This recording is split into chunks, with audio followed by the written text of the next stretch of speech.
Hi, this is Victoria with healthmanifested.com, and this is a video about Venus in Aries. And people with Venus in Aries, they're very impulsive about love.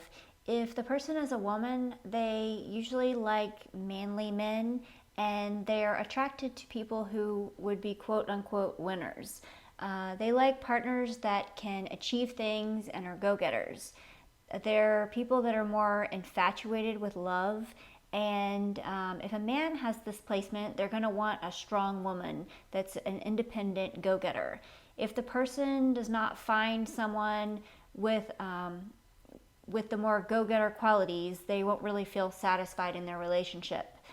They may also bounce from relationship to relationship. A lot of times they want to be more dominant in their relationship, which is why it can also be difficult to have relationships. They love adventure, and they usually love to be physically active and physically fit, and they can be very protective and really enjoy physical activity.